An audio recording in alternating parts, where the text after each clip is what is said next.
ಮತ್ತು ನಮಸ್ಕಾರ, ನಾನು ಶಿವಾನಂದ ಹೇಳಿ ಮಾತಾಡ್ತಾ ಇರೋದು. ನಾವು ಇವತ್ತು ಸಿಂದಗಿ ನಗರದಲ್ಲಿದ್ದೀವಿ. ಸಿಂದಗಿ ನಗರದಲ್ಲಿ ರೋಡ್ಗಳ ಪರಿಸ್ಥಿತಿ ಹೇಗಿದೆ ನಿಮಗೆ ತೋರಿಸ್ತಾ ಹೋಗ್ತೀನಿ. ನೀವು ನೋಡ್ಬೋದು, ಬಸ್ಸುಗಳೆಲ್ಲ ಒಳ್ಳೆ ಬಸ್ಸುಗಳು ಚೆನ್ನಾಗಿ ಡ್ಯಾನ್ಸ್ ಮಾಡ್ಕೊಂಡು ಬರ್ತಿದ್ದಾವೆ.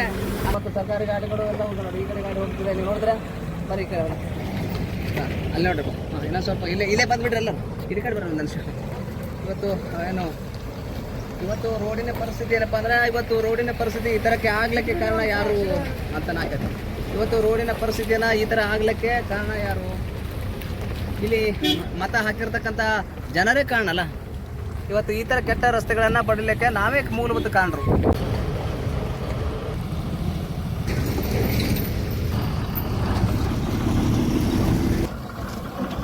ಏನಪ್ಪ ಅಂದ್ರೆ, ಇದೇ ನಗರದಲ್ಲಿರ್ತಕ್ಕಂಥ ಏನು ಯುವಕರು ನಮ್ಮ ಜೊತೆಯಲ್ಲಿ ಇದ್ದಾರೆ. ಅವ್ರಿಗೆ ನಾನು ಮಾತಾಡ್ಸ್ತಾ ಹೋಗ್ತೀನಿ. ಏನು ಇಲ್ಲ, ಈ ನಗರವನ್ನು, ಸಿಂದಗಿ ನಗರವನ್ನು ಧೂಳಿನ ನಗರವಾಗಿ ಯಾಕೆ ನಿರ್ಮಾಣ ಮಾಡ್ತಿದ್ದಾರೆ ಅನ್ನುವಂಥ ವಿಚಾರ. ಈ ಕಡೆ ಎಷ್ಟು ವರ್ಷದಿಂದ ಈ ಥರಕ್ಕೆ ಇದೆ ಅಂತ ಇದು ನಾವು ನೋಡೋಕೆ ನಂಗೆ ಹೇಳಿದ್ರಿ. ಈಗ ನೀವು ನೋಡೋಕ್ಕಾಗಿನೂ ಈ ರಸ್ತೆ ಹಿಂಗೆ ಅದ. ಮತ್ತೆ ಇದು ನಾವು ಕಬ್ಬಿನ ಗಾಡಿ ಹೊಡಿತೀವಿ. ಇಲ್ಲೇ 4 ಸಲ ಪಾಠ ಬಿಡೋದು. ಇಲ್ಲೇ 4 ಸಲ ಪಾಠ ಮಾಡೋದು. 4 ಸಲ ಪಾಠ ಕಟ್ಟಾಗಿದೆ. ಇದನ್ನ ಗಮನಿಸ್ಬೇಕು. ಯಾಕಂದ್ರೆ ರಸ್ತೆಗಳೇನಪ್ಪ ಅಂದ್ರೆ ಈ ತರ ಇಟ್ಕೊಂಡು ರೈತ ಏನಪ್ಪ ಅಂದ್ರೆ ಅವ್ನ ಟ್ಯಾಕ್ಟ್ರಿ ತಂದು ಮಾಡಿ ಒಂದು ಸಣ್ಣ ಸಣ್ಣ ವಸ್ತುಗಳು ಸಾಮಾನುಗಳು ಹಾಕ್ಬೇಕಾದ್ರೆ ಕಷ್ಟ ಇರ್ತದೆ ರೈತರಿಗೆ. 4 ಸಲ ಪಾಠ ಮುರಿದು ಸಡಿಗೆ ಪಾಠ ಯಾರು ಕೊಡೋದು? 4 ಯಾರು ಕೊಡ್ತಾರೆ ಅಂತ 4 ಸಲ ಪಾಠ ಮುರಿದು 1800 ರೂಪಾಯಿ ಫಿಟ್ಟಿಂಗ್ ಮಾಡೋ ತಗೋತಾನೆ. 1700 ರೂಪಾಯಿ ಪಾಠ ಕೊಡೋ ಪಾಠ ತಗೋತಾರೆ. ಮತ್ತೆ ಇದು ರೈತರ ಸಮಸ್ಯೆ. ಯಾಕಂದ್ರೆ ಯಾಕೆಂದ್ರೆ ಸಿಂದಗಿ ನಗರದಲ್ಲಿ ಏನಪ್ಪ ರಸ್ತೆಗಳು ಏನಪ್ಪ ಬಹಳಷ್ಟು ಏನಪ್ಪ ಹಾಳಾಗಿರುವುದರಿಂದಾಗಿ ರಸ್ತೆಗಳೇನಪ್ಪ ಸುಧಾರಣೆ ಮಾಡಿದ್ರೆ ಇವತ್ತು ರೈತರ ಪರಿಸ್ಥಿತಿ ಹಿಂಗೆ ಆಗ್ತಿಲ್ಲ. ಇಲ್ಲೇ ಆಕ್ಸಿಡೆಂಟ್ ಆಗಿದೆ. ಯಾವ್ದ್ರ ಮಧ್ಯೆ ಆಗಿದೆ? ಸೈಕಲ್ ಮೋಟ್ರ ಮತ್ತು ಒಂದು ಬುಲೆರೋ ಆಗಿದೆ. ಇಲ್ಲೇ ಏನಪ್ಪ ಇದೇ ರಸ್ತೆ ಮೇಲೆ ಸೈಕಲ್ ಮೋಟ್ರ ಮತ್ತು ಬುಲೆರೋ ಎಷ್ಟು ಆಯ್ತು?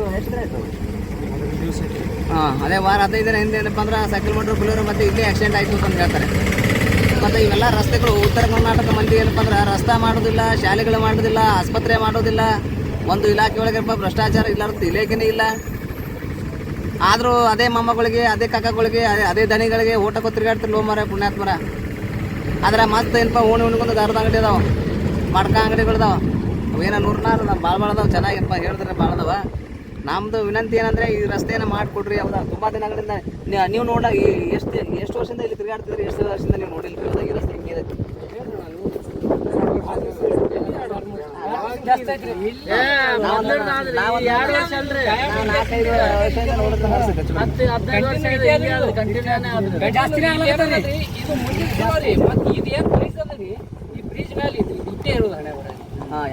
ಯಾವಾಗ್ಲೂ ಇಟ್ಟೇ ಸಿಟಿ ಒಳಗೂ ಹಂಗೆ ಐತಿ ಒಟ್ಟ. ಹಿಂಗ ಬಿಟ್ಟಾರೆ. ತಹಶೀಲ್ದಾರಲ್ರಿ ಆ ಕಡೆ ಕಿತ್ಗೆ ಹಿಂಗೆ ಒಕ್ಕಟ್ ಬಿಟ್ಟಾರೆ. ಇನ್ನ ಒಂದು ಮುಂದೆ ಹೋರಿ ನೀವ್ರಿ. ಸರ್ಕಾರ ದವಾಖಾನೆ ಮುಂದೆ ಹೋರಿ, ಒಂದು ಬುಲಾರ ಕೊಂಡಿರ್ತದ್ರಿ. ಮುಂದೆ ಯಾವ್ದಾರ ಒಂದು ಸೈಕಲ್ ಮೋಟರ್ ಓವರ್ಟೇಕ್ ಮಾಡಿ ಹೋಗ್ಬೇಕಂದ್ರೆ ಜಾಗ ಇಲ್ಲ.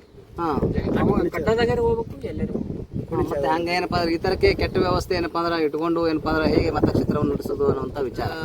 ಸಿಂದಗಿ ಭಾಗಕ್ಕೆ ಕೋಟ್ಯಾಂತರ ರೂಪಾಯಿ ಇವತ್ತು ರಾಜ್ಯ ಸರ್ಕಾರ ಏನಪ್ಪ ಅನುದಾನ ಕೊಟ್ಟಿದೆ. ಅವರು ಎಲ್ಲೆಲ್ಲಿ ಹಾಕಿದಾರೆ ನನಗೆ ಗೊತ್ತಿಲ್ಲ ಅನ್ಪಾರ. ಈ ರಸ್ತೆಯನ್ನು ಮಾಡಬೇಕಾಯ್ತು, ಕೊನೆ ಪಕ್ಷ ಮಾಡಿಲ್ಲ. ಇವತ್ತು ಒಂದು 4 ಕಡೆ ಹೋಗಿರ್ತಾರ, ಒಂದು 8-10 ದಿನ ಸಾತ್ ಬರ್ತದ. ಪ್ಯಾಚ್ ವರ್ಕ್ ಮಾಡ್ತಾರೆ ಅಷ್ಟೇ. ಪರ್ಫೆಕ್ಟ್ ಇಲ್ಲ. ಅಂದ್ರೆ ಅಲ್ಲಿ ಇಲ್ಲಿ ನಮ್ಮಲ್ಲಿ ಹೆಂಗಿದೆ ಅಂದ್ರೆ ರಸ್ತೆಗಳು ಹೇಗೆ ರಿಪೇರ್ ಮಾಡ್ತಾರೆ ಉತ್ತರ ಕರ್ನಾಟಕದಲ್ಲಿ ಅಂದ್ರೆ ಅಲ್ಲಿ ಇಲ್ಲಿ ಟ್ಯಾಗ್ ಬಿದ್ದಿರ್ತಾವ. ಆ ಟ್ಯಾಗ್ ಮುಚ್ಚುವ ಕೆಲಸಕ್ಕೆ 20 ಲಕ್ಷ 50 ಲಕ್ಷ ಹಾಕೋದು, ತೋತ್ ಗುಳಂಗ್ ಮಾಡ್ಸೋದು, ಮತ್ತೆ ಹೊಳ್ಳಿ ಪ್ಯಾಚ್ ಮತ ತೋದು ಉತ್ಸೋದು, ಮತ್ತೆ ಬಿಚ್ಚೋದು. ಸಿಂದಗಿ ಮತಕ್ಷೇತ್ರದಲ್ಲಿ ಇರ್ತಕ್ಕಂಥ 32 ಇಲಾಖೆಯಲ್ಲಿ ಏನಪ್ಪಾ ಅಂದ್ರೆ ಯಾರು ಈಗ ಕಾಂಗ್ರೆಸ್ಸಿನ MLA ಇದ್ದಾರೆ, ಅವರಿಗೆ ನಾನು ಒಂದಿಷ್ಟು ವಿಚಾರಗಳನ್ನ ತಿಳಿಸ್ಬೇಕು. ಅವ್ರ ಗಮನಕ್ಕೆ ಪಕ್ಕ ಇದೆ ಅಂತ ನನಗೆ ಗೊತ್ತಿದೆ, ಅವ್ರಿಗೆ ಗೊತ್ತಿದೆ ಕಲಿಸುತ್ತಾರೆ. ಮಾನ್ಯರು ಏನಪ್ಪ ಅಂದರೆ, ನಾನು ಒಂದು ವಿಚಾರನ ಸ್ಪಷ್ಟವಾಗಿ ತಿಳಿಸ್ತೀನಿ. 32 ಇಲಾಖೆಯಲ್ಲಿ ಇವತ್ತು ಏನಂತಾರಲ್ಲ, ಕಾಂಗ್ರೆಸ್ನಿಂದ ನಿಮ್ಮ ಮಗಳೇ ಕುತ್ಕೊಂಡು ಏನಪ್ಪ ಅಂದ್ರೆ ಪ್ರೆಸ್ಪೀಟ್ ಮಾಡುವಂಥ ಜನ ಇವತ್ತು ಮಂತ್ಲಿ ತಗೋತಾರೆ. ಎಲ್ಲ ಇಲಾಖೆಯಿಂದ ಮಂತ್ಲಿ ತಗೋತಾರೆ. ಮಂತ್ಲಿ ತಗೊಂಡು ಏನಪ್ಪ ಅಂದರೆ ಅದರ ಮೂಲಕ ಏನಪ್ಪ ಅಂದ್ರೆ ಏನಂತಾರಲ್ಲ, ಅದು ನಿಮ್ಮ ಗಮನ ಗೊತ್ತಿಲ್ಲ.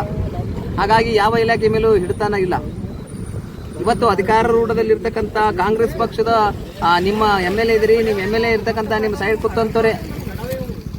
ಬೇಕಾದ್ರೆ ಒಂದು ಸಣ್ಣ ಉದಾಹರಣೆ ಹೇಳ್ತೀನಿ. ಅದೇನ್ರಿ, ಹೌದಾ, ಸರ್ವೆ ಡಿಪಾರ್ಟ್ಮೆಂಟ್ ಐತಿ. ಅದು ಸಣ್ಣ ಇಲಾಖೆ. ಆ ಸರ್ವೆ ಡಿಪಾರ್ಟ್ಮೆಂಟಲ್ಲಿ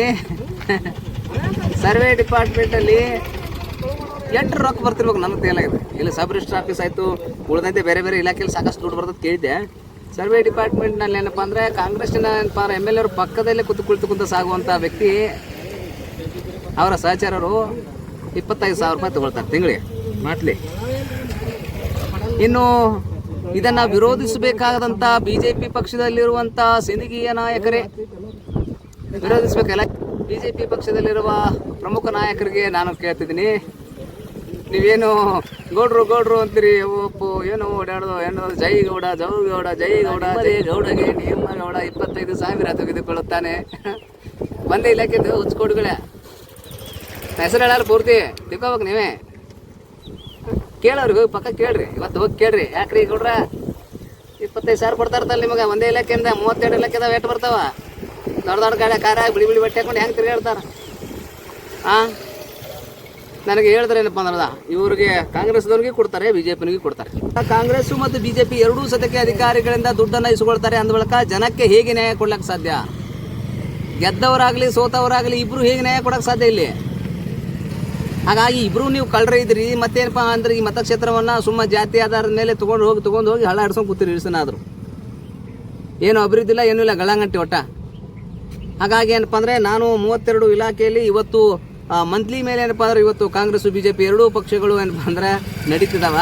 ಹಾಗಾಗಿ ಜನ ಎಲ್ಲ ಅಲ್ಲ ಏನಪ್ಪ ಸಾಯ್ತಿರ್ತಾವ. ಮತ್ತು ಹೊಳ್ಳಿ ಏನಪ್ಪ ಅಂದ್ರೆ ಎಲೆಕ್ಷನ್ ಬಂದ ಅವಕ್ಕೆ ಜಾತಿ ತಲೆ ತುಂಬಿ ಕುಡಿಸಿ ಬರ್ಚಾಕ್ ಕುಡಿಸಿ ಹಾಳೆ ಏನಪ್ಪ ಅಂದ್ರೆ ಏನಂತಾರಲ್ಲವ ನಿಮ್ಮ ಬಿಳಿ ಕಾರ್ ಗಾಡಿಗಳು, ಬಿಳಿ ಬಟ್ಟೆಗಳು ಎಲ್ಲ ಹೋಗಿ ತೋರಿಸಿ ಮಾಡಿ ಚೆನ್ನಾಗಿ ಭಾಷಣ ಕುಕ್ಕಿ ಭಾಷಣದಾಗ ಹೇಳಿ ಚೆನ್ನಾಗಿ ಮಾಡಿ ಸುಡ್ಗಾಡು ಮಾಡಿ ಮತ್ತು ಅವ್ರಿಗೆ ಓಡ್ತೊಂದು ಮತ್ತೆ ನಾವೇ ಗೆಲ್ಬೇಕು ಅಂತ ಓಡಾಡ್ತೀರಪ್ಪ. ಏನಪ್ಪ ನನಗೇನಿದು ಒಂದಿಷ್ಟು ಕೆಟ್ಟ ವಿಚಾರ. ಇದು ಅದ್ರ ಜೊತೆಯಲ್ಲಿ ಒಂದು ವಿಚಾರ ಅಂದರೆ ಸಿಂದಗಿ ಭಾಗದಲ್ಲಿ ರಮಾನಂದ ತೀರ್ಥ ಅಂತ ಪುಣ್ಯ ಪುರುಷ ಇದ್ದಂಥ ಈ ಭಾಗ ಇದು.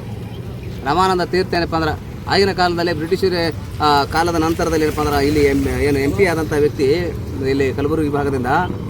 ಇವತ್ತು ರಮಾನಂದ ತೀರ್ಥರ ಏನಪ್ಪ ಅಂದ್ರೆ ಭವನ ಐತಿ. ಆ ಭವನ ಪೂರ್ತಿ ಏನಪ್ಪ ಅಂದ್ರೆ ಜಾಡ್ ಹಿಡಿದು ಮಾಡಿ ಬಿದ್ದು ಹೊಂಟೈತಿ. ಒಂಥರ ಒಂದು ಭವನವನ್ನು ಉಳಿಸಿಕೊಳ್ಳುವಂಥ ಯೋಗ್ಯತೆ ಈ ಭಾಗದಲ್ಲಿರೋ ಏನಪ್ಪ ಈ ಭಾಗವನ್ನು ಆಳಿರ್ತಕ್ಕಂಥ ಚುನಾಯಿತ ಪ್ರತಿನಿಧಿಗಳಿಗೆ ಇಲ್ಲ. ಆದರೆ ಚೆನ್ನಾಗಿ ಒಂದು ಸುಧಾರಣೆ ಮಾಡ್ಕೊಳ್ಳೋದು ನಿಮ್ಗೆ ಗೊತ್ತೈತಿ. ಹೌದಾ? ನಿಮ್ಮದೇ ಶಾಲೆಗಳನ್ನು ಉದ್ಧಾರ ಮಾಡಿಕೊಳ್ಳೋದು ನಿಮ್ಗೆ ಗೊತ್ತಿದೆ. ಹಾಗಾಗಿ ಇದು ಕೆಟ್ಟ ಪ್ರವೃತ್ತಿ. ಇದನ್ನು ಒಂದಿಷ್ಟು ಬದಲಾಯಿಸ್ಕೊಳ್ರಿ. ಮುಂದಿನ ದಿನಮಾನಗಳಲ್ಲಿ ಬರ್ತಕ್ಕಂಥ ಯುವಕರಿದ್ದಾರೆ, ಸಾಕಷ್ಟು ಯುವಕರು ಮುಂದಿನ ದಿನಮಾನಗಳಲ್ಲಿ ನಿಮಗೆ ತಕ್ಕ ಪಾಠವನ್ನು ಕಲಿಸ್ತಾರೆ ಅಂತ ವಿಚಾರ ತಿಳಿಸ್ತಾ ನಾನು ಮತ್ತೆ ಮುಂದಿನ ಲೈವ್ ಭೇಟಿ ಆಗ್ತೀನಿ. ಎಲ್ಲರೂ ಶರಣಾರ್ಥಿ, ನಮಸ್ಕಾರ.